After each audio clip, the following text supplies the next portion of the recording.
What you know, alibis. Welcome to another episode of Pretty Lies and Alibis. I'm Gigi. Good to have you here. It's Wednesday, December 3rd. Really quick recap for day 3 of the Brian Walshe trial for the morning session. We had a lot of people testify who were just bringing in records, but let's jump in. Back on the stand was Nicholas Garino. He was still on cross. There was no indication that Brian ever accessed Anna's iMessages. The next line of questioning had me shaking my head. What is disposal of dead bodies happened at 6:36 a.m. on January 1st. There was another search regarding body disposal, but the defense says there's no mention of murder. No.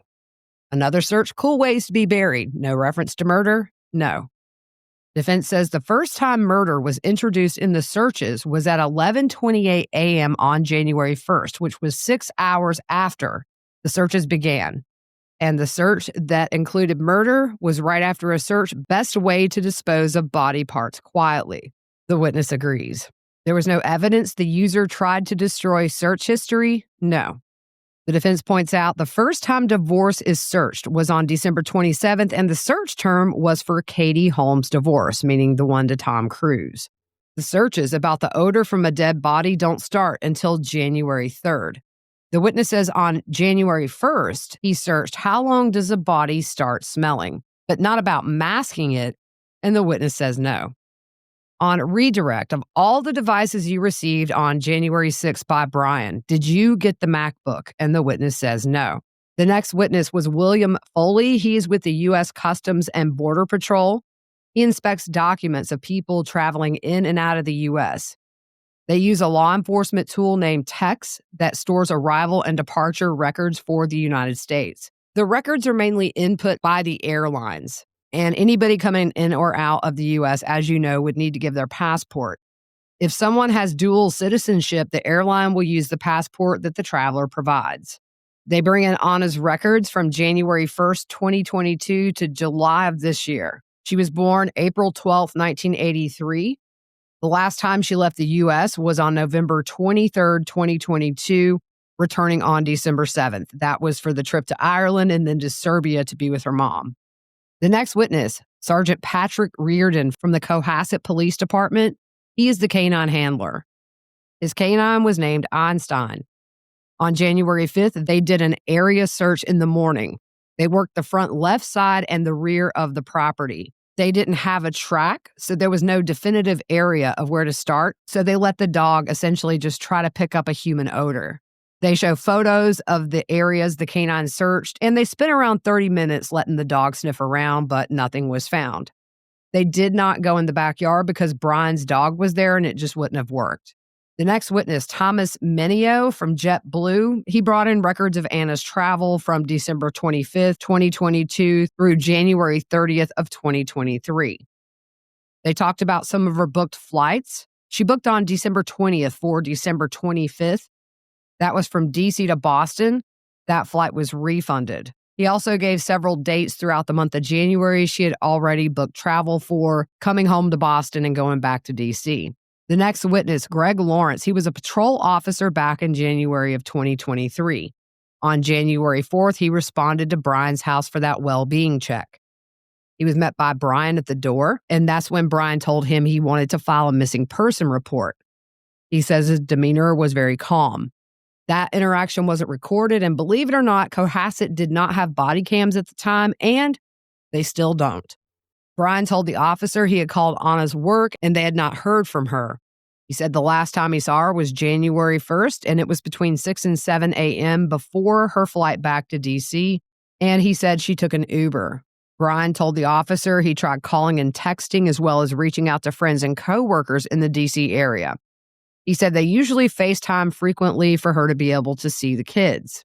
The officer filled out a missing persons report, which would be entered into a system to allow other agencies to access it. It had basic things like her height, her weight, her appearance, and other things that might help find her.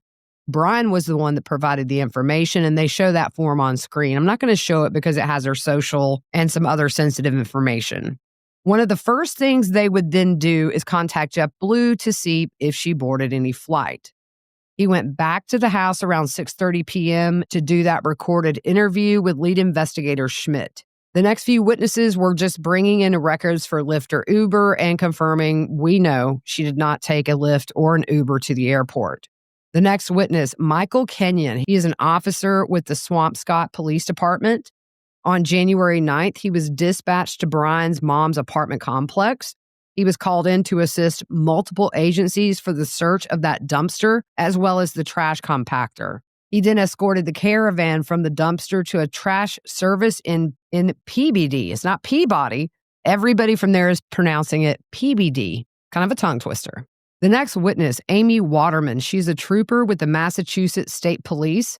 She's with the Violent Fugitive Apprehension Unit. She went to Anna's home in D.C. with Lieutenant Lopes. They went to search her home, which was a 3-story brick corner townhouse. There were no cameras inside or outside the residence. There were 3 smaller rooms that had kids' furniture, toys, and clothes, which was all very neatly arranged. They found nothing there, but they did take some documents that seemed important. The next witness, Peter Capizzoli. He owns a used car dealership, and he also owns the home that Brian and Anna lived in starting in March of 2022. He said initially they paid $4,800 a month, and then they signed a second lease of $5,000 per month for another 6 months. Brian would bring the monthly check, and then in between when he would bring the check, he would see him 5 to 6 times a month. Brian's mother's name was on that lease, and the home came partially furnished.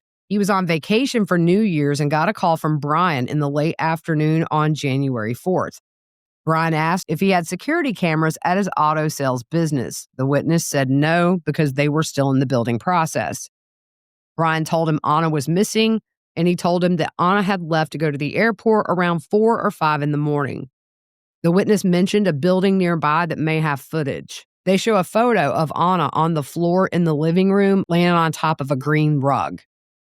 I'm very curious if perhaps Brian went and disposed of some things at that used car dealership, but I guess we will never know because other than the evidence found at his mom's apartment complex, they didn't find anything else. It had likely been incinerated by the time police were aware she was missing. On cross, they ask if there's a large hole in the ceiling. That would not be considered regular wear and tear, and Brian and Anna would be responsible. The witness said if they did it, yes, but he would do normal wear and tear repairs on the house like a leaky faucet. The last witness before lunch is Mark Salvaggi. He's a life insurance salesman. He knew Anna through Brian. Brian was his client first, beginning back in July of 2021. He ended up and sold Anna 2 life insurance policies. A term policy, which is good for a preset amount of time. The duration of that policy was for 20 years and worth $1 million. The whole life insurance policy was worth $250,000, and that lasts your whole life. It pays out 100% of the time, but it costs more. However, you can access the cash value and use that as deferred savings. Her term policy went into effect May of 2021, and Brian was the beneficiary. He said she was in excellent health, and this kind of triggered some back and forth. The jury was sent out after the defense started questioning her health rating. The witness didn't know what tests were done to come to that conclusion. In the end, the judge will not let the fact that her health was deemed excellent to come in because they would need someone medical to come in and verify that her health was in fact excellent. And of course, that's important to the defense because they claim she just died in her sleep. And that is where we broke for lunch. So a short update, and I will be updating a little later tonight, most likely because I do have that wrestling match at the high school for my daughter's boyfriend. But that is it for now. I hope you guys have a good rest of your afternoon, and we will see you soon.